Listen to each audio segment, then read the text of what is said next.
ja puhutaan siitä hyvästä työstä, mitä me tehdään niin kuin täysin sydämin asiakkaiden eteen, niin on myös rohkeutta ja itsevarmuutta sanoa, että se hyvä ja laadukas työ myös maksaa. Kasvun paikkoja on Business Helsingin podcast oman näköisestä yrittäjyydestä. Se tarjoilee elämänmakuisia yrittäjätarinoita ja merkityksellisiä keskusteluja yrittäjyyden arjesta. Haaveiletpa yrittäjyydestä tai olet jo täydessä toiminnassa, tarjoilemme näkökulmia löytääksesi itsesi näköisen yrittäjyyden.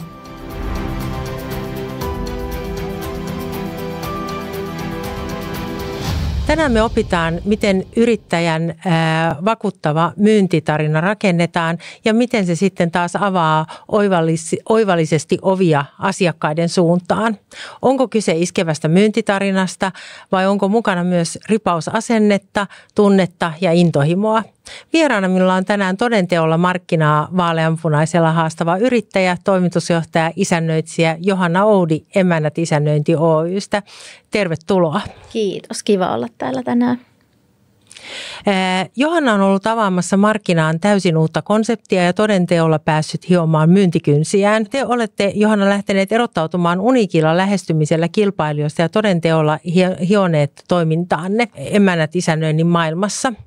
Kerro näin aluksi, miten tämä kaikki lähti liikkeelle? Joo, oikeastaan lyhykäisyydessään yritys on saanut alkunsa tarpeesta saada laadukasta ja hyvää asiantuntevaa isännöintipalvelua. Eli ihan omakohtaisista kokemuksista ja siitä ajatuksesta, että asiat voisi tehdä tosi paljon paremminkin. Ja yleisesti ajatellen isännöintiin, kun ollaan yhteydessä, niin asiat saattaa olla vaikeita ja hankalia. Ja niissä hetkissä tarvii sitä niin kuin vastausta ja tukea. Ja siihen se hyvä isännöinti pystyy vastaamaan. Niin sitä kautta yritys lähti ja on perustettu vuonna 2020, mutta me ollaan toiminta aloitettu vasta viime elokuussa, eli nyt on vuoden verran yritys ollut toiminnassa.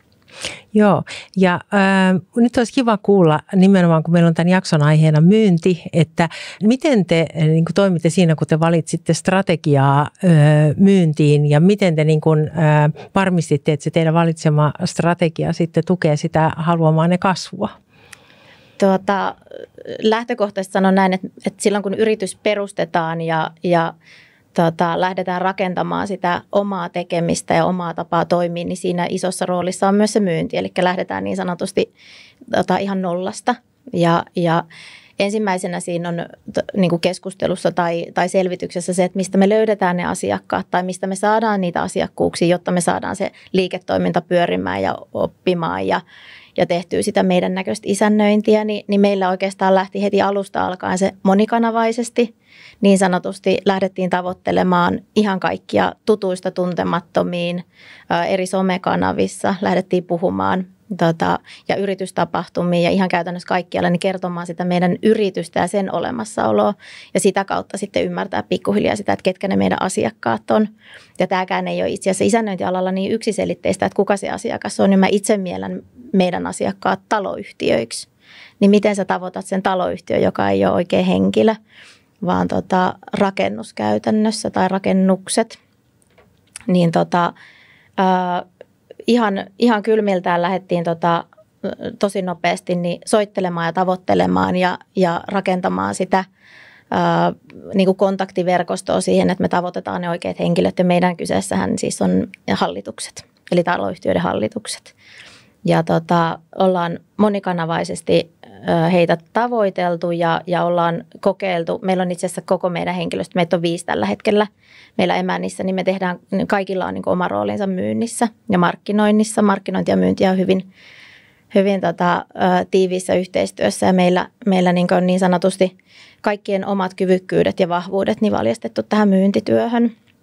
Sä kerroit tuosta asiakkaan maailman ymmärtämisestä, niin laajenna sitä vähän, että sä mainitsit just, että sä ymmärrät, että taloyhtiöt on teillä ikään kuin varsinaisesti asiakas, mutta siinähän on varmasti aika monta niin kuin päätöksentekijää, että jos miettii teidän myyntiprosessia, niin teillä on siellä hallituksen puheenjohtaja, jos lähdetään ihan tämmöiseen ostajapersona tai päätöksentekotekijä niin kuin roolin kautta liikkeelle, niin sä voisit ehkä valottaa vähän sitä, että minkä tyyppisiä tahoja teidän pitää kontaktoida tai kontaktoitte silloin, kun teette myyntiä? Silloin kun me puhutaan ihan siitä niin kuin, asiakkuuden saamisesta, ihan konkreettisesta myynnistä, niin me puhutaan niin kuin hallitusyhteistyöstä. Me tavataan hallituksia, me käydään hallitusten kanssa neuvotteluja, lähetetään esitettä. Tykätään hirveästi myös siitä, että mennään suoraan kiinteistölle tutustumaan yhtiöön. Jopa ennen tarjouksen antamista, niin me hirveän mielellään tutustutaan yhtiön materiaaleihin erittäin hyvin ja sitten toisaalta niin myös siihen kiinteistöön mahdollisesti. Ja sitä kautta näkisin, että tietyllä tavalla, kun puhutaan, että asiakas on taloyhtiö, niin asiakas on myös taloyhtiön asukas, joka on vuokralaisena taloyhtiössä, tai sitten se saattaa olla osakas. Eli tietyllä tavalla jossain määrin sen kohderyhmän hahmottaminen, jos me niin kuin ajatellaan ihan myyntityötä, niin se on se taloyhtiön hallitus, kuten sanoin, mutta sitten taas toisaalta, kun me puhutaan, niin kuin, halutaan muuttaa alastandardeja ja nostaa niitä, niin meille myös vastaan tuleva ihminen on meidän potentiaalinen asiakas. Eli tässä myös se maine ja se puhuminen ja se että ihmiset puhuu ylipäätänsä meidän olemassaolosta, niin meille asiakas saattaa olla myös joku vuokralainen, joka sitten mainitsee hallitukselle tästä tarpeesta, että heitä olisi tämmöinen uudenlainen toimija alalla.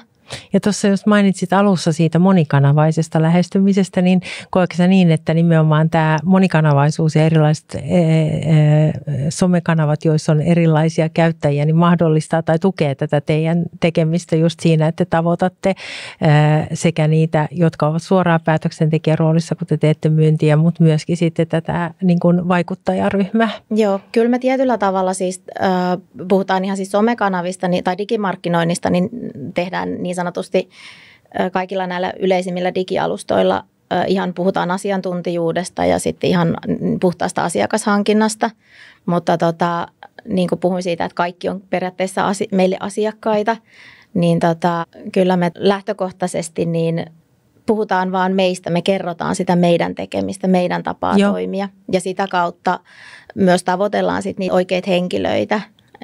Ja sitten saadaan mahdollisesti yhteystietoja esimerkiksi, jonka avulla sitten ollaan oikeasti niihin päätöksentekijöihin yhteydessä.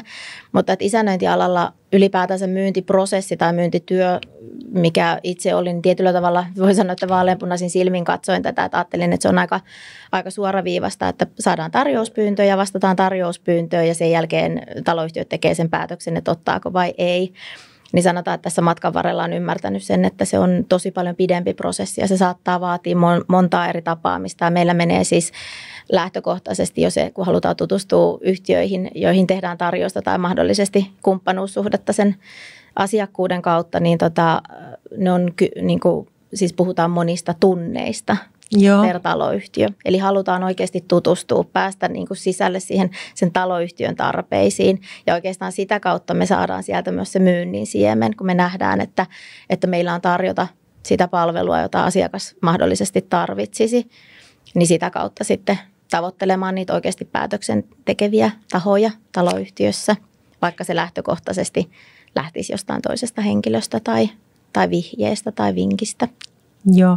Miten sä kuvailisit sitä, että miten tämmöinen kohderyhmää puhutteleva niin kuin semmoinen imuvoimainen tarina on lähtenyt rakentumaan, että sä kerroit just, että sä haluat muuttaa tai te haluatte muuttaa alan standardeja ja tulla vähän niin kuin uudesta tulokulmasta, niin pystytkö sä avaamaan sellaisia elementtejä, että miten se teidän tarina niin kuin, on lähtenyt rakentumaan ja sitten miten te viette sitä eteenpäin niin, että se säilyttää sen kiinnostavuutensa? Joo, hyvä kysymys.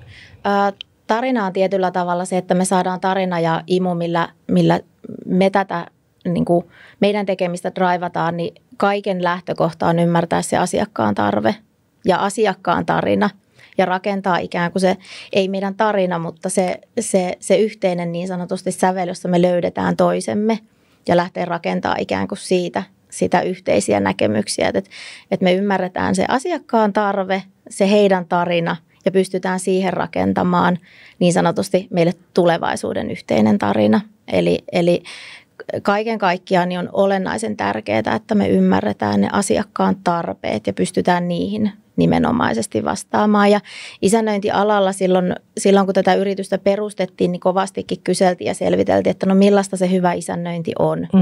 Jotta me ymmärretään myös itse sitten. Meidänhän tavoite on se, että me ollaan Suomen rakastetuin taloyhtiö ja että pystytään muuttamaan niin kuin taloyhtiö kerrallaan vaaleanpunaiseksi, eli niin kuin johtamaan taloyhtiöitä niin, että ne on myös luotettavia sijoituskohteita, että tiedetään, että ne taloyhtiöt on hyvässä hoidossa.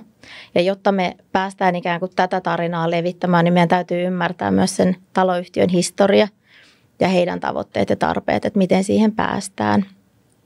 Ja sitä kautta sitten rakentamaan sitä yhteistyötä. Business Helsingin yrittäjävinkki. Yrittäjän pitäisi aina tunnistaa asiakkaan tarpeet mahdollisimman hyvin. Ja tässä kohtaa korostuu se kuuntelun merkitys. Eli kun me kuunnellaan asiakasta, niin meidän on paljon helpompi ymmärtää sen tarpeita ja toiveita.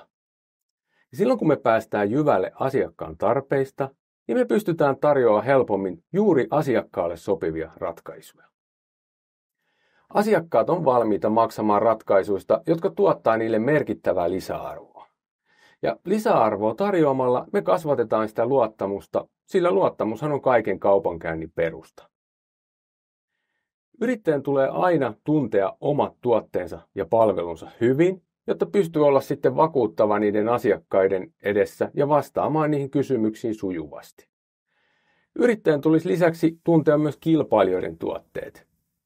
Ja myynnistä mä sanoisin sen verran tässä, että muista luoda tavoitteita myynnille ja tee sitä myyntiä systemaattisesti. Usein aloittelevat yrittäjät kokee sen varsinaisen myyntityön hankalaksi ja myyntitaitoja onkin kaikkien syytä treenata.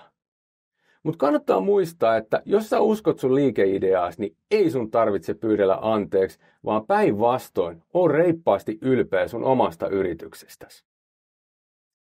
Ja myyntitaitoja voit hioa vaikka simuloidussa ympäristössä esimerkiksi kaverin kanssa aluksi. Tee selkeä ja tiivis myyntipuhe, joka esittelee sun yrityksen tarjonnan selkeästi ja houkuttelevasti. Myyntipuhetta kannattaa aina harjoitella, jotta pystyt esittämään sen vakuuttavasti erilaisille yleisöille, olipa kyseessä sitten lyhyt kohtaaminen tai pidempi neuvottelu.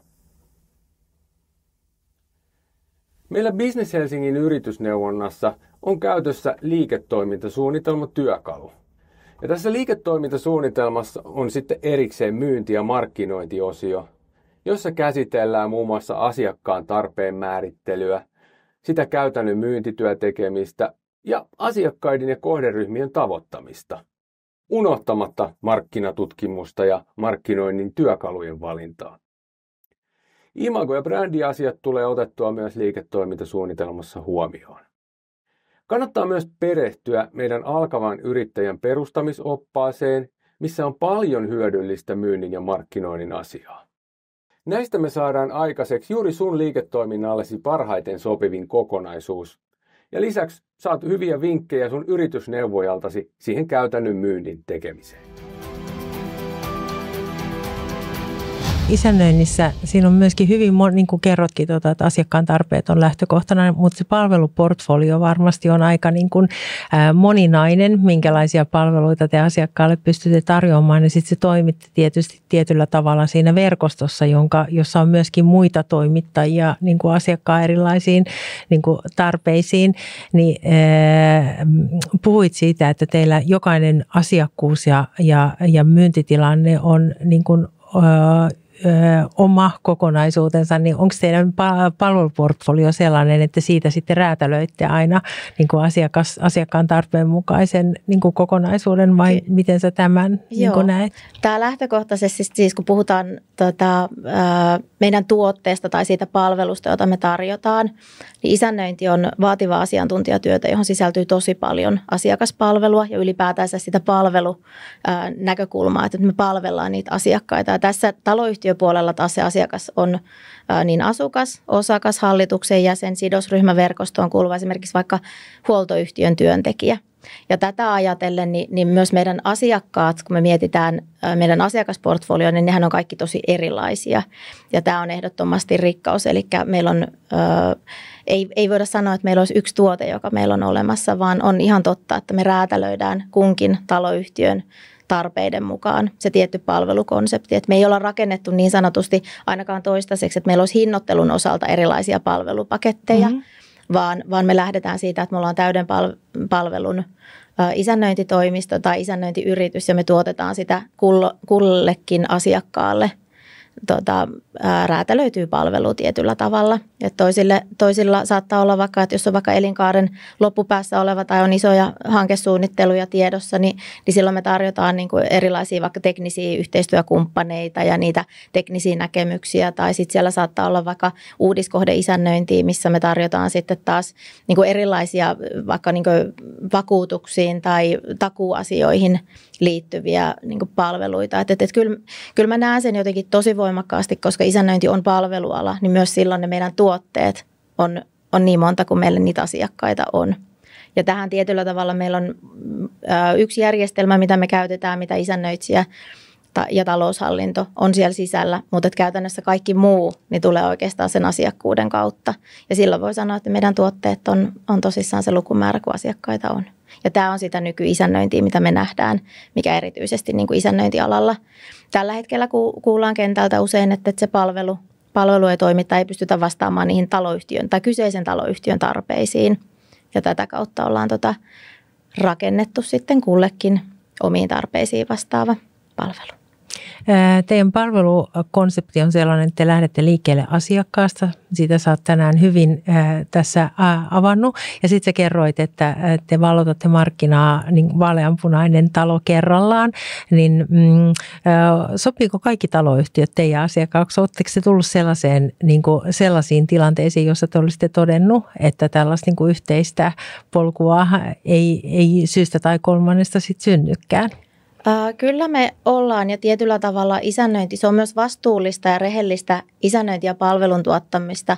Jos me kuullaan taloyhtiön tarpeita, niitä me kysellään totta kai tosi paljon, jotta me ymmärretään myös mitä me sitten tarjotaan. Niin jos me ymmärretään, että siellä on sellaisia niin toiveita, mihin me ei pystytä vastaamaan, niin on myös rehellistä ja rohkeata sanoa, että silloin me ei olla niin kuin oikea kumppani tuottamaan niitä palveluita. Että tietyllä tavalla me myös ollaan opittu tässä matkan varrella, kun puhutaan myyntiprosessista, niin oppimaan niitä asiakkaiden tarpeita ja myös sitä niin sanottua, kun me ollaan taloyhtiömaailmassa, niin erityisesti tässä ajassa korostuu nämä raha-asiat ja hinnoittelu. Että jos me saadaan esimerkiksi tarjouspyyntö, jossa sanotaan, että haetaan uutta isännöintiä vaan sen takia, että saadaan kustannuksia matalammaksi, niin silloin me voidaan rohkeasti ja rehellisesti todeta, että silloin me ei olla oikea kumppani. Tai sitten vastaavasti, jos on taloyhtiöitä, jossa ihan siis millä tavalla tahansa, ettei meidän kyvykkyys esimerkiksi riittäisi palvella asiakkaita, niin mun mielestä se on rehellistä ja rohkeata sanoa, että nyt me ei olla se paras palveluntuottaja teille ja sitten mahdollisesti, mistä itse tykkään ja arvostan suuresti yrittäjämaailmassa, niin sitten pystytään tarjoamaan vaikka kilpailijoita, joilla mä tiedän, että sitten joku asia toimii paremmin. Mutta lähtökohtaisesti meillä on eri kokoisia taloyhtiöitä, eri elinkaaren vaiheessa olevia taloyhtiöitä ja tähän mennessä ei ole ollut niin sanotusti sellaista yhtiöä, mitä me ei pystyttäisi palvelemaan asiakkaan tarpeiden perusteella. Kyllä ollaan saatu huikeita asiakkuuksia, joiden kanssa rakennetaan sitä isännöinnin tulevaisuutta ja johdetaan yhdessä niitä taloyhtiöitä. Ja kyllä meillä on lähtökohtaisesti semmoinen, että me ollaan itse niin intohimoisesti tai suhtaudutaan tähän isännöintiin, että me ollaan saatu jopa käännettyä se sitä kautta, että vaikka asiakas ajattelisi itse, että me ei pystytä tuottamaan hänelle sitä palvelua, jota he haluaa, niin ollaan saatu sitten kuitenkin rakennettua, että kun ollaan päästy sitten esittäytymään ja ollaan päästy tutustumaan sen taloyhtiön tarpeisiin ja ollaan hyvin ratkaisukeskeisesti jo tarjousvaiheessa tai jopa ennen tarjouksen toimittamista, niin ollaan tuotettu lisäarvoa tai lisätietoa yhtiölle siitä, että miten sitä taloyhtiö voi johtaa. Niin isännöintiala se perustuu luottamukseen. Jos toisella alalla on location, niin mä painotan sitä, että isännöintialalla on luottamus. Ja siinä se myös se rehellisyys ja avoimuus myös tässä niin kuin asiakkuuden alkuvaiheessa tai edes asiakasneuvotteluvaiheessa niin on olennaisen tärkeää ja siitä me pidetään kiinni. Myynnissähän tietenkin sitten tavoitteena on aina se, että saataisiin kauppaa. Ja nyt mä haluaisin, että sä vielä avaisit sellaista, että kun on myyntiprosessi, mitä sä oot tuossa kuvannut tosi monelta kannalta, niin sitten se tilanne juuri, jossa olette siinä tilanteessa, että pitää uskaltaa hinnoitella se oma palvelu niin, että se on kannattavaa ja sitten saada kauppa klousattua, niin miten sä tätä niin kuin rahan pyytämisen uskallusta ja sitten sitä klousausta siinä myyntiprosessivaiheena niin vielä kuvailisit? Tämäkin on ollut tietyllä tavalla, en voi sanoa, että olisi ollut pitkä prosessi, mutta niin kuin koko yrityksen olemassaolon tai sen, kun ollaan ollut toiminnassa, niin ollaan pohdittu sitä hinnoittelua. Ei ole isännöintialalla mitenkään kauhean yksiselitteinen tai helppo, mutta tietyllä tavalla itse kääntäisin sen mieluummin niin, että kun puhutaan asiantuntijatyöstä ja puhutaan siitä hyvästä työstä, mitä me tehdään niin kuin täysin sydämin asiakkaiden eteen, niin on myös rohkeutta ja itsevarmuutta sanoa, että se hyvä ja laadukas työ myös maksaa. Eli esimerkiksi taloyhtiöissä, jossa vaikka on isännöinnin kilpailutus käynnissä, jos pääkriteeri on vaikka se hinnoittelu, niin me ei lähtökohtaisesti niin tiedetään tietyllä tavalla, että ei varmasti tulla voittamaan. Että me ei olla missään nimessä hinnoiteltu itseämme niin kuin halvoiksi tai nyt erityisesti tämä isännöintiala, kun on murroksessa ja tänne on tullut tosi paljon isoja yritysostoja ja on keskittynyt niin kuin muutamille isoille toimijoille. Ja sitten puhutaan niin kuin hinnoittelun moninaisuudesta, että kun puhutaan perusvelotuksista ja sitten on erillisvelotuksista ja niiden ymmärtäminen kilpailutuksissa, niin vaatii niin kuin laajempaa matemaattista ymmärrystä siitä, että mitkä ne kokonaiskustannukset sitten on ja ne ei ole aina niin kuin vertailukelpoisia, niin me käydään ja kuvataan näitä hyvin avoimesti ja myös kerrotaan sitä, että se meidän asiantuntijuus maksaa, mutta että pystytään perustelemaan ja seisoo sen takana, niin mun mielestä tietyllä tavalla se myös kertoo siitä meidän laadusta. Ja sitten toisaalta niin mitä myös painotetaan, että me haetaan niitä pitkiä asiakassuhteita eikä mitään pikavoittoa, että me tarjottaisiin itseämme tosi halvalla vaan, jotta me saataisiin asiakkuus, vaan kyllä se tulee niin kuin sen pitkäjänteisen työn kautta ja maltilla ja kyllä seistään niiden meidän hintojen takana. Ja kun me ne pystytään avaamaan ja kuvaamaan ja selvittämään ja käymään läpi, niin yleisesti asiakkaat suhtautuu tosi positiivisesti, että sitten se hintapainotus siellä päätöksenteossa niin saattaa sitten eivät enää niin paljon mieti sitä pelkästään hintaa, mutta kyllä mä lähtökohtaisesti sanoisin, että suomalaiset on vähän niin kuin nöyriä tai on vähän niin kuin, eivät ole niin itsevarmoja siinä oman tuotteen hinnoittelussa.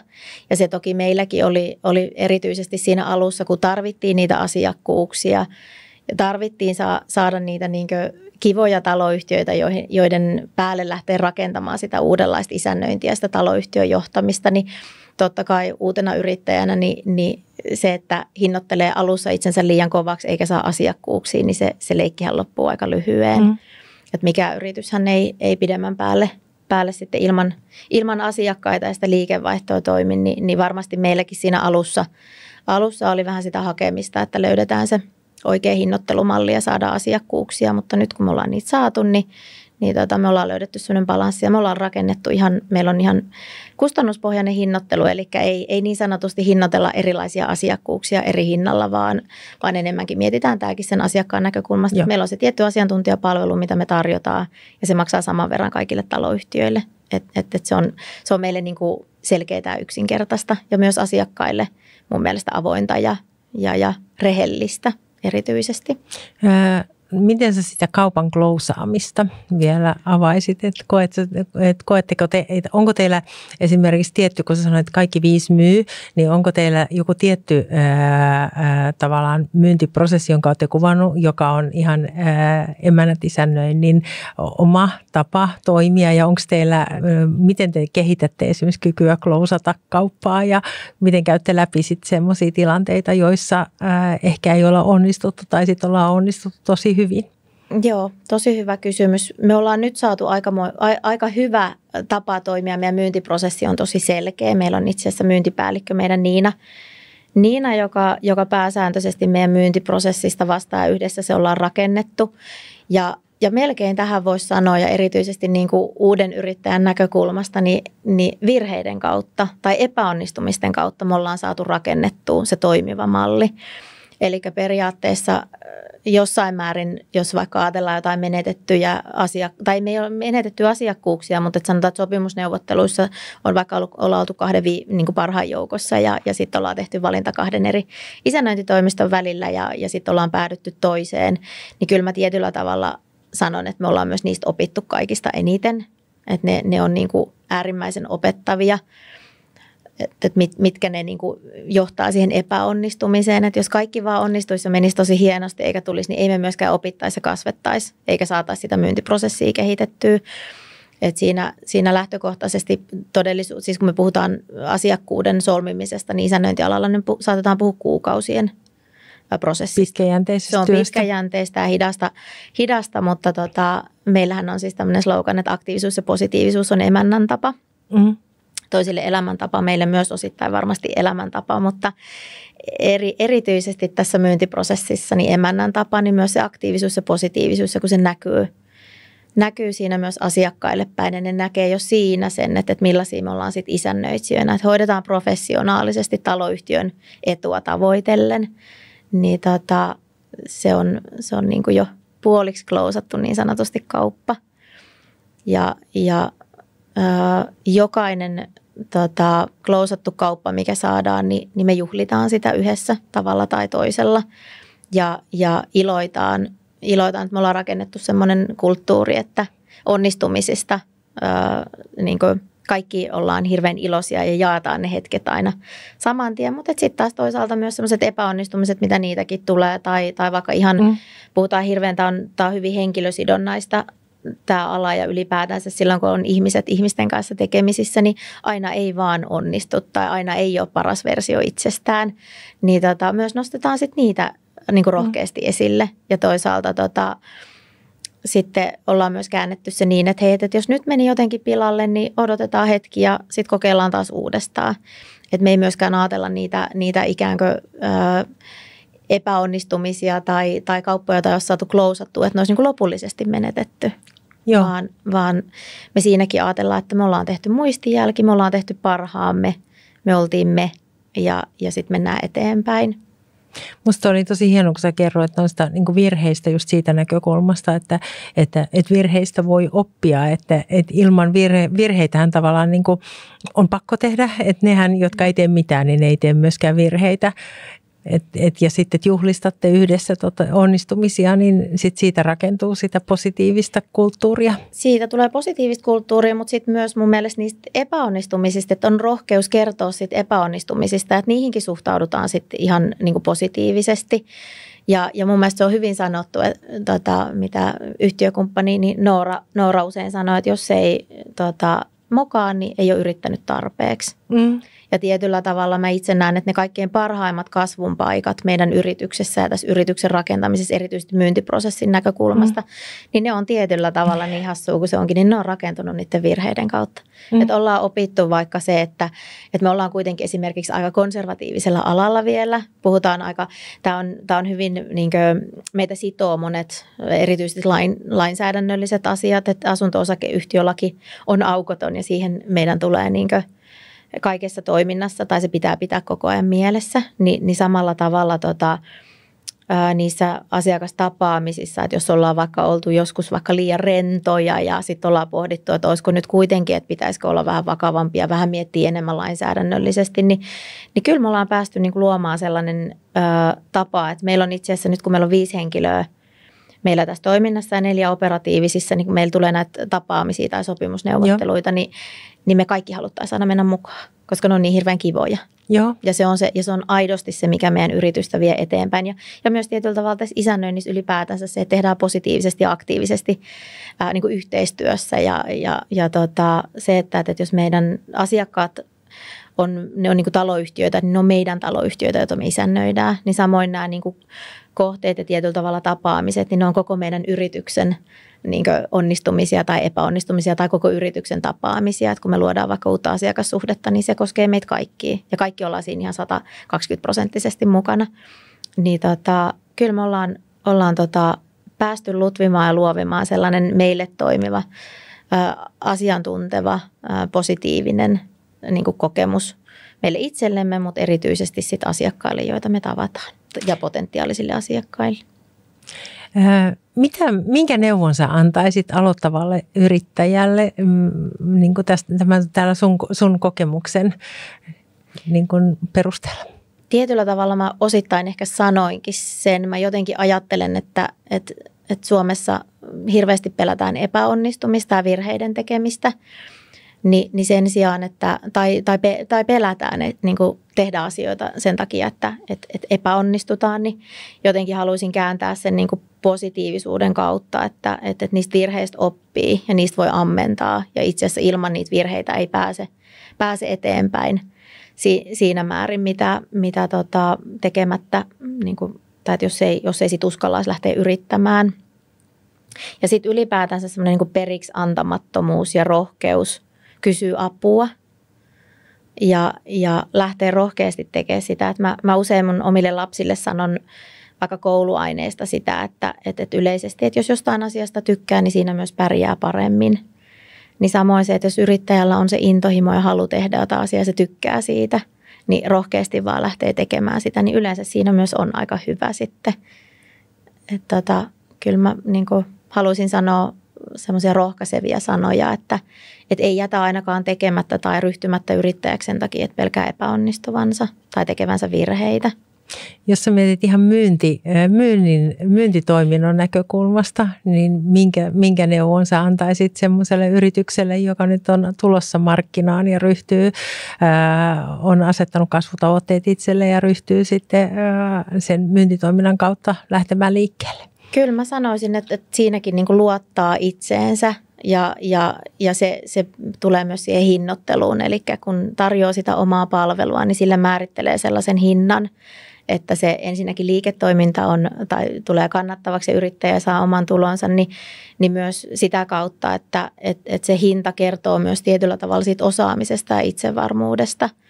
Ja sitä kautta jo itse asiassa tietyllä tavalla myy itseään ja sitä osaamistaan ja ammattitaitoaan. Että mieluummin jopa hinnoittelee tietyllä tavalla vähän liian korkeaksi kuin liian halvaksi. Ja testaa sitä kautta, että toki ei niin korkeaksi, että ei saa asiakkuuksia. Mutta jossain määrin niin testaamisen kautta se oikea balanssi ja sit sitä kautta, kun niitä asiakkuuksia saa, niin lähtee rohkeasti myös nostamaan sitä hinnoitteluaan sen asiantuntijuuden tasolle, että kyllä se on niin kuin tärkeä. Se myös lisää sitä itseluottamusta siihen omaan tekemiseen, kun pystyy hinnoittelemaan sen ansaitsemallaan tavalla.